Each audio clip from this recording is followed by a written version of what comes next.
I'm Hunter Lundy from Lake Charles, Louisiana. I'm the third of 4 children of Pat and Patricia Lundy. I'm a father and a grandfather. I have 3 children, and my oldest is a fire captain. My middle child, my daughter, teaches at a community college, and my youngest son is a ship captain. I have 6 grandchildren now and still live in Lake Charles, and I'm running for governor.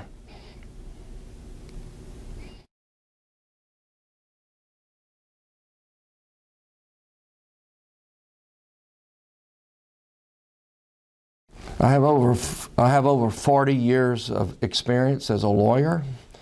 I have many years experience as a small businessman. I've represented people from all walks of life.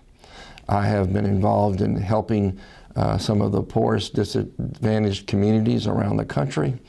I've gone against many Goliaths throughout my career, and still doing that right now. I'm taking on the education establishment in Louisiana by saying we've got to get rid of standardized tests such as the LEAP test, because one test does not fit all. So I've done this, come from a family of educators. My grandfather was a high school football coach and a math teacher. My mother's a retired kindergarten teacher. My sister's a retired kindergarten teacher. My daughter teaches in the community college. So I know a lot about education. And when you see my platform, you'll know that's the key to moving this state forward. Education reduces crime. Education eliminates poverty. And then I'll talk more about that when given more time. But I've traveled the world. I've seen the worst poverty in the world. I've been in the slums of Nairobi. I've been in South Africa. I've been in East Africa. I've been in India. I've been in South America. I've been in Central America. So I know what the world is like. I know what Louisiana is. I've been in every parish in the state. I've listened to people for the last year and a half. I've been in 59 churches. I've spoke to every civic organization that I could speak to. I've been a listener. But for the previous 40 years, I've been an advocate. And I'm an advocate for many people from many walks of life. I tried cases in Louisiana, Mississippi, Arkansas, Texas, Washington, D.C., Ohio, California. So I understand the system. And yes, I'm a justice guy. You know, my favorite scripture is Micah 6:8, do justice, love mercy, and walk humbly with the Lord. And so that's who I am. I'm running for that because God has equipped me to be the best governor Louisiana's had, certainly the hardest working one. And so I'm where I am today because I got out early. I had 4 people independent of one another tell me at the end of 2021 that I should run for governor. The last one was my 90-year-old mother. And so she said what my grandfather had prophesied over me when I was a little boy, that I'd be the governor. I said, well, I think he's a proud grandfather, but I receive it. So I'm going to walk this thing out, and I think if God allows it, I'll be your governor, and I'll be the best governor Louisiana ever had.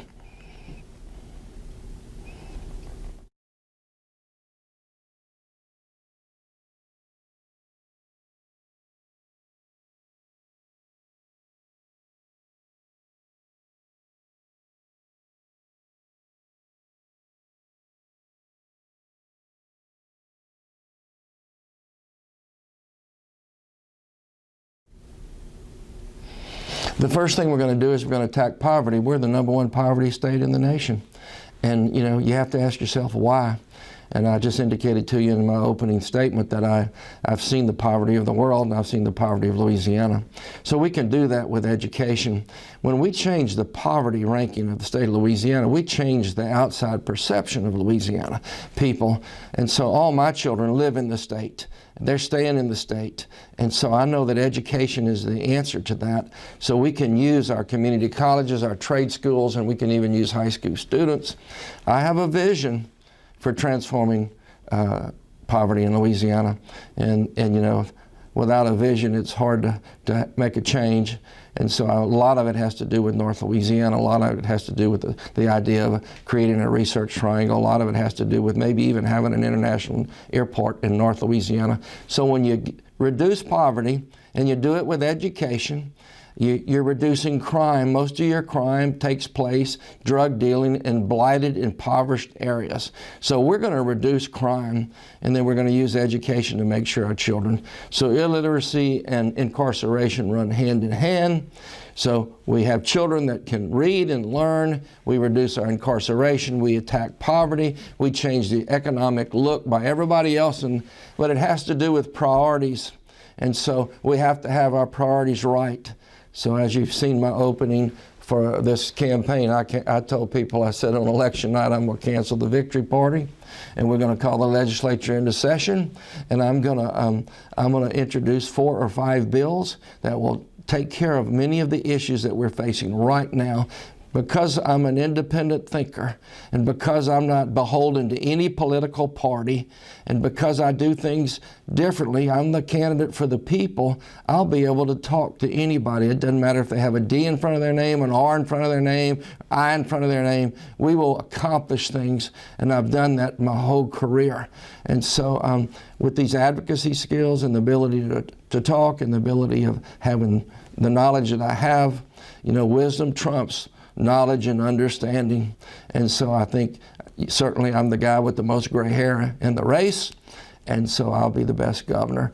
And that's how I'm going to do it. We're going to attack poverty. We're going to use education. We'll reduce crime. We'll change the perception from the rest of the nation as to Louisiana, and the economy will grow as a result of it. Best example is New York City. Can I still have a few minutes? New York City in the 1990s had a lot of crime, and I know this will lead into another question. What did they do? They raised their minimum wage. They put more police on the street, and I'll talk about it more in another question.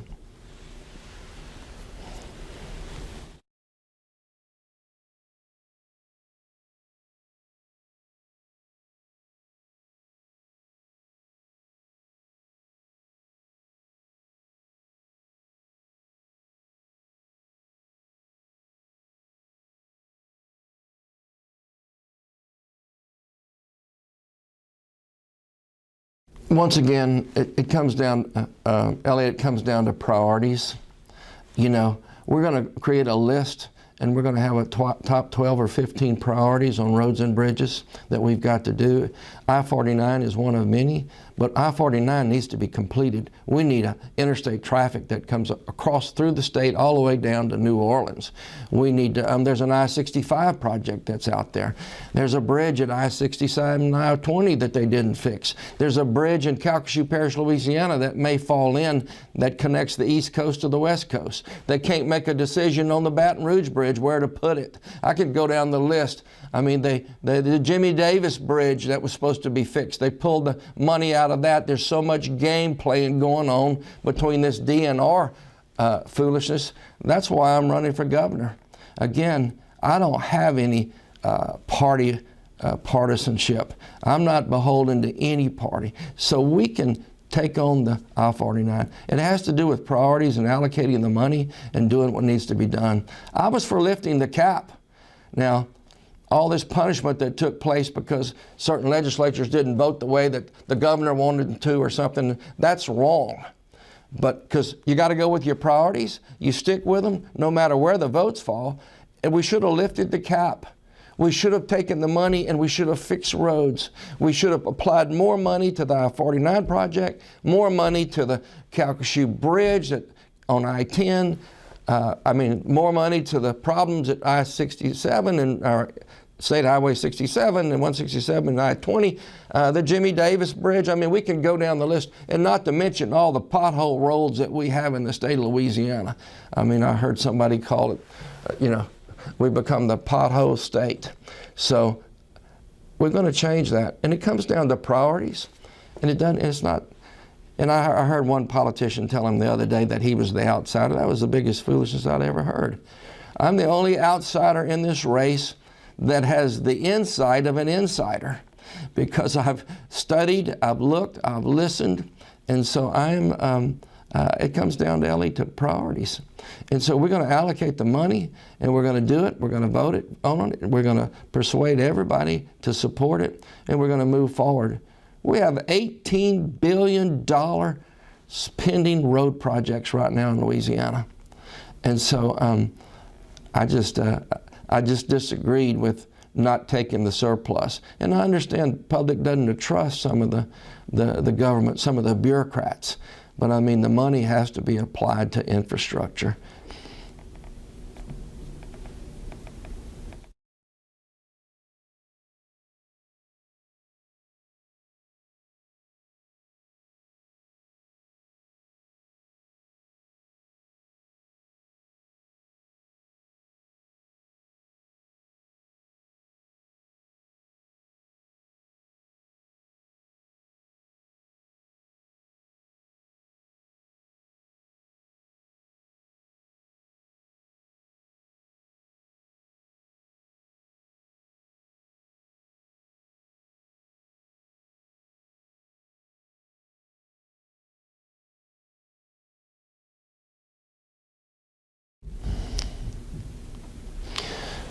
I've said on the campaign trail, Ellie, and I say it today, I would propose the elimination of sales tax for people 65 years and older who make less than $250,000. One of the reasons is we do not want our senior citizens moving to Texas or moving to Florida or some other state. We'll offset the absence of that money from that sales tax for 65 and older by them staying in the state, continuing to pay property tax and other sales tax. And I use the word sales tax, but I meant state income tax. We're going to eliminate state income tax from 65 and older, and we're going to, for those that make less than $250,000, and that's for the purpose of keeping them from relocating. We can offset that money. As far as the 0.45 cent tax, I think we renew it, and this is why. We need the money for teachers' pay. We need the money for law enforcement pay. We need the money for firemen pay. We need the money for roads and bridges. That we need to renew it. And so we renew it. And so we take that money. And again, it's about priorities. You know, we've seen governors and politicians in the past snatch money that people don't know where it's coming from or where it's going. And I can get into specifics on that. But so I'm a proponent of renewing the 0.45, and I'm a proponent of eliminating state income tax for those that are 65 and older that make less than $250,000 to keep them here.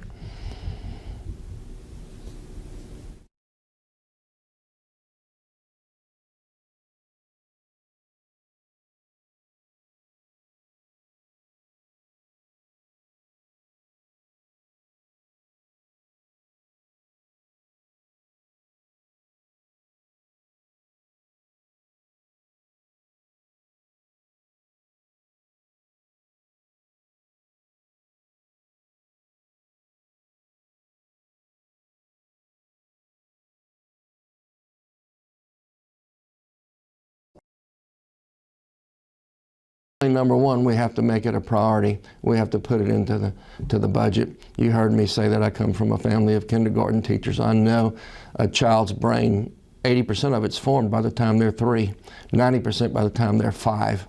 And so we have to reach those children. Right now you might have 15% of the public schools that have programs for those that are 3 and 4 years old, 15%. And that's public schools that had innovative people that went and got grant money. I know that Jeff Davis Parish in Louisiana is one of them. That's one I can think of off the top of my head. But it may be happening here in Caddo Parish too. I don't know. But we got to make that a priority. We got to reach our children young, and we got to make sure they're taught the right curriculum. The most important two things for children is a teacher and the curriculum that they're taught.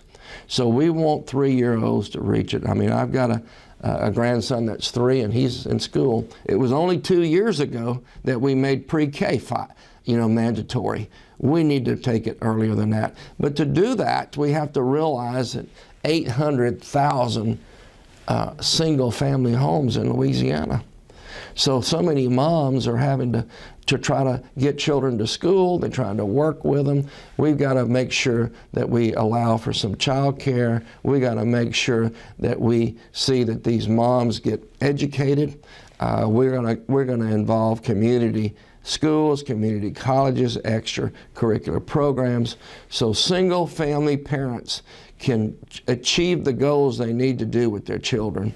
And I'm sorry there's a lot of deadbeat dads in Louisiana, but I mean today there's as many, deadbeat people. I won't say just deadbeat dads, but we need to do better than what we're doing with our children. And so it starts when they're 3. So it's priorities once again. We allocate the money and we put the money in the budget for public schools to start making it mandatory at 3 years of age. And it doesn't have to be a 5-day week for a 3-year-old. It can be a 4-day or 3-day week, but they have to go and start learning at that age.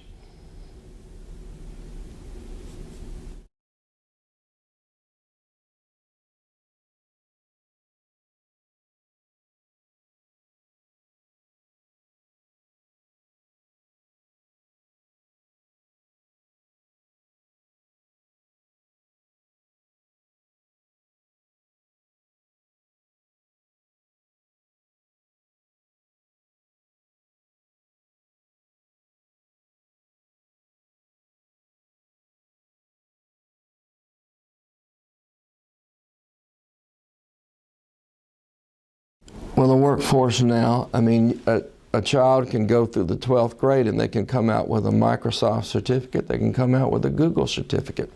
They can learn a trade in high school now. Plus, we have community colleges and we have trade schools.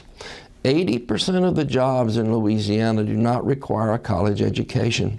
So we have to utilize our trade schools, we have to use our high schools better than we've been using them in the past, and that we have to let these community colleges interact with private business, which they're doing all around the state. You now have partnerships between industry and the community colleges, partnerships between even 4-year universities and industry. And so we equip them. And you mentioned the word truancy. COVID hurt this state of Louisiana. It hurt our children. Masking our children put them back. Children learned to talk by looking at the mouths of their siblings and their parents. So there were some bad decisions made during COVID that impacted education. And so, and then it increased truancy. And so, children have to be in schools. They need to be in schools. Yes, online learning is good, but they need to be there interacting. I've said from the beginning we need to let kids interact. Children need to be in school. We need to get rid of the LEAP test. We need to let kids go out for recess, and we need to make it mandatory. And I know that there was some accomplished this past session, but it needs to be more. Truancy, I'm sorry, one of our prior governors got rid of the juvenile detention system that we had, which was good. We had a lot of juvenile incarceration places, so kids that would get out would misbehave, would end up in an alternative school, and they would in a juvenile school. That system was destroyed by Governor Jindal. Not only the fact that was, but it can be rebuilt. It can be improved. We can go back and we're going to take care of the delinquency. We're going to start by reinstating civility in the classroom. And so what happens is you got principals and school boards that are all afraid of the testing requirements, because if they don't test, they get ranked low. And if they get ranked low, they get discarded, the school gets closed. We got to change that. Again, one test doesn't fit all. We need to let teachers teach to learn, not teach to test. And by doing that, you're depriving the children of interacting, you're depriving them of recess, you're depriving them of learning. So, that's been my message. Teach to test, teach to learn will reduce truancy.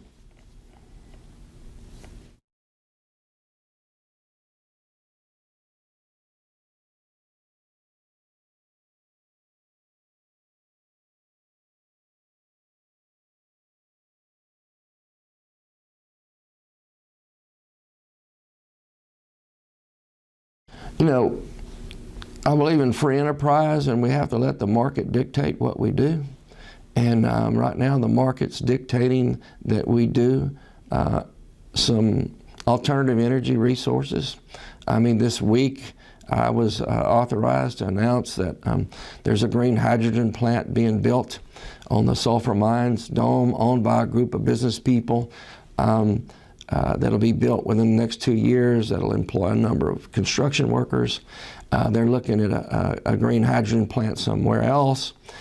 This company, this group of investors, and it's private money, it's not government money. They've raised the private money, and they're going to build them all over the state. At the same time, I'm a proponent of the oil and gas. I told you I had a son that's a ship captain. He works on a drill ship. He graduated from Louisiana Tech, then he went to Texas A&M Maritime Academy, and he works in the oil and gas industry. We want the oil and gas industry to prosper.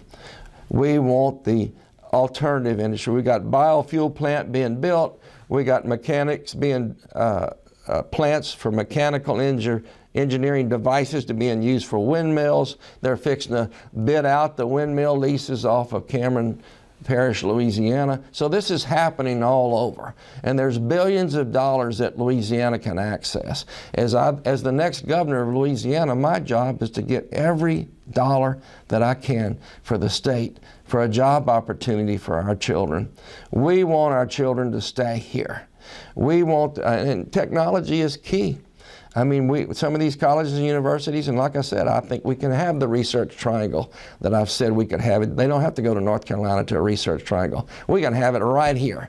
We can take Shreveport, Monroe, we can take Ruston, you can have Tech, LSU Shreveport, LSU-A, you can take ULM, you can take Grambling. We can create something for North Louisiana that's never been created. Put Northwestern in that too. And so something that can drive the economy differently. Now there's good things happening in Shreveport right now. There's good things happening in both Caddo and Bossier Parish and DeSoto parishes. I'm aware of them. And so as your next governor, you know, I'm the guy that kind of has a country voice. You know, my father was from Mississippi and I grew up in Southwest Louisiana. So I identify with what is going on up here. And I will never treat North Louisiana as a second-class citizen like so many governors have done in the past. And so we can create change, and we can grow the economy. We can have a research triangle. We can build an airport, an international airport that won't close because of a hurricane. You know, all the hurricanes close every airport in South Louisiana.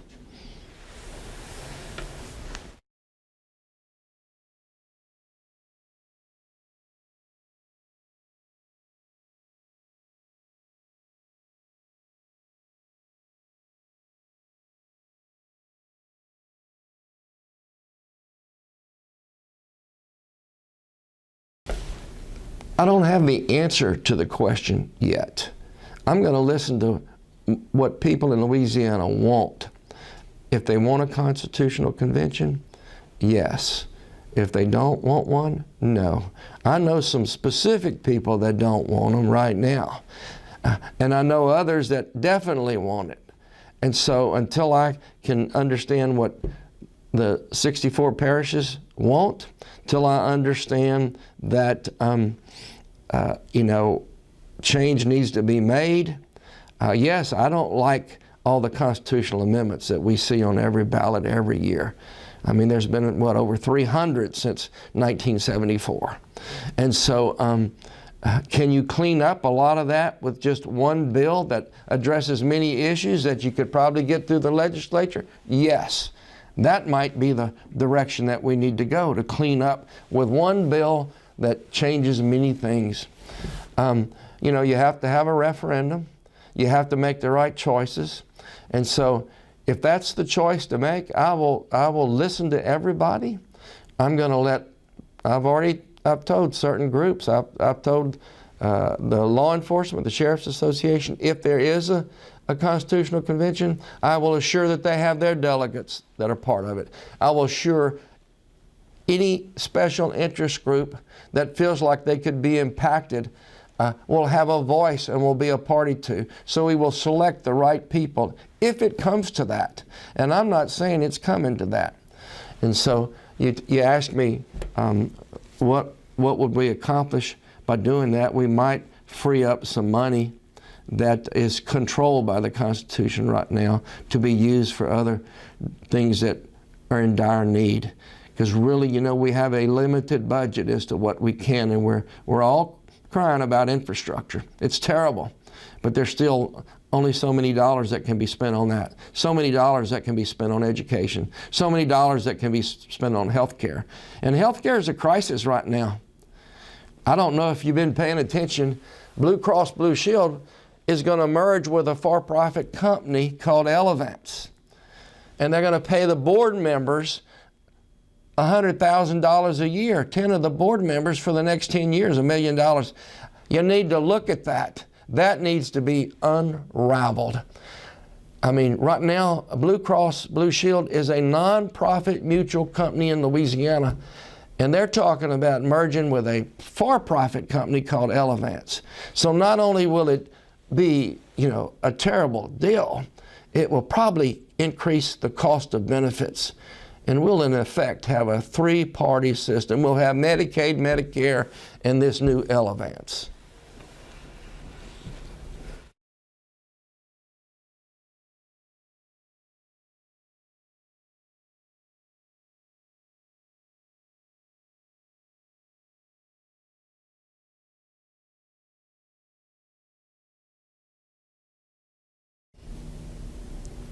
Earlier I said I'm a justice guy. I believe in you. We do justice, we love mercy, and we walk humbly with the Lord.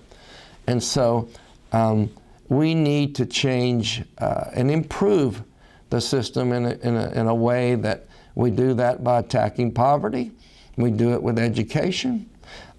Again, I looked at what New York did in the 1990s. The crime rate there far exceeded what was going on in the cities that one of the candidates has targeted in his campaign messages, and this was one of them. And I don't, when I say one of them, Shreveport was one of them. And I disagree with that tactic, totally. We can put DAs and sheriffs and chiefs of police and city marshals and legislatures and a governing body together to come up with a solution like they did in New York. And so what do? If you clean up poverty, you're going to reduce crime, because that's where your drug dealing is taking place, and most of your crime takes place in blighted areas. So you clean up blight. And I'm going to propose legislation to change our redemption laws for impoverished or adjudicated properties so you can have economic growth in those areas much quicker than we're having right now. And so I'm for funding the police. All that defund the police was craziness. We have to fund the law enforcement people. We have to increase our law enforcement. We have to equip them. We have to make sure they're educated. And yes, I'm a guy that believes in accountability. We don't cover anything up. I'm also a guy that believes in redemption. So we have to be accountable, we have to educate them, we have to equip them, and we have to pay them. I mean, we're like 45th in the nation on the pay to our law enforcement. We're last in the nation in our pay to the firemen. We're like 40-something and 35th to 40-something in paying our educators. So if we don't get our priorities straight, it's hard to change the crime perception. But we can do it, and we can do it working together. And again, I'm a consensus builder. I'm not a grenade thrower. I'm not going to throw grenades at DAs and sheriffs and people. I'm going to build a consensus. And so what did we see New York do? And what I'm going to propose to do, we're going to increase the minimum wage. They increase the minimum wage. Why? It gives people hope. Hope is a decision. Now, it's effectively been increased already because of COVID. You can't get a job at McDonald's now unless they're going to pay you $11 or $12 an hour. But we're going to change the perception of Louisiana, increase the minimum wage, increase the pay of policemen, firemen, teachers, and we're going to support them, and we're going to protect them, and it'll change the perception of Louisiana. And we'll cure the truancy problem, and we'll we're going to change the accountability back to 17 years old. Most of your crime today is being committed by teenagers.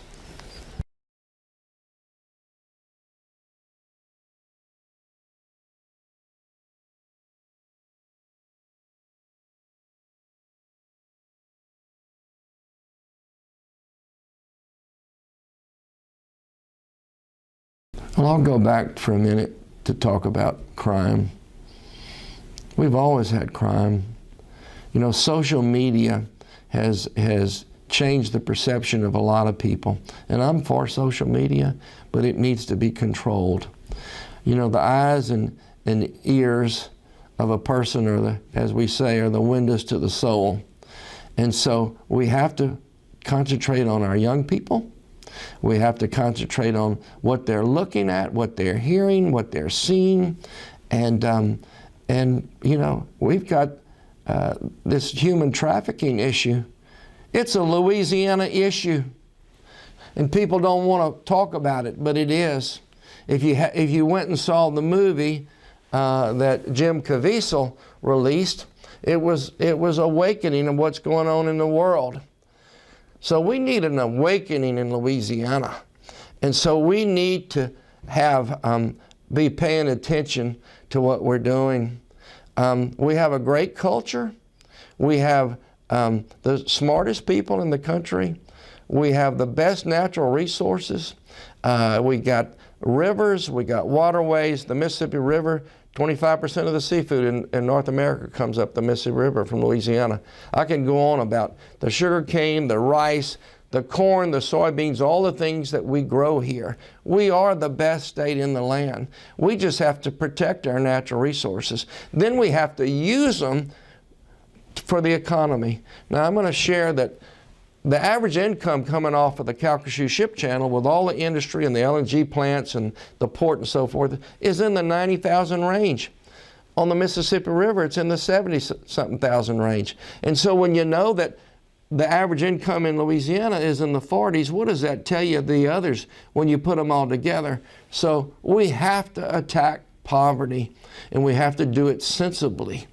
And so we do it with education, and that in effect will reduce crime. So we want people to be paroled with a GED. 85% of those people incarcerated are going back into the community. And so we want them to go back in the community with a job and a place to live. And when they do that, they'll never return. And so I've stuck to my message, and it's all about education is the key to poverty and crime. And we got to take it across the board, and we got to make it a priority. At the same time, when we do that, we're fixing our infrastructure. We're fixing our roads. And we're increasing the perception of the rest of the country on Louisiana. We should be the #1 tourist state in the nation. People are going to come to Shreveport again. People are going to come to Baton Rouge. They're going to come to Alexandria. They're going to come to Lake Charles. They're going to come to Monroe. They're going to come to New Orleans. Thank you for listening to me.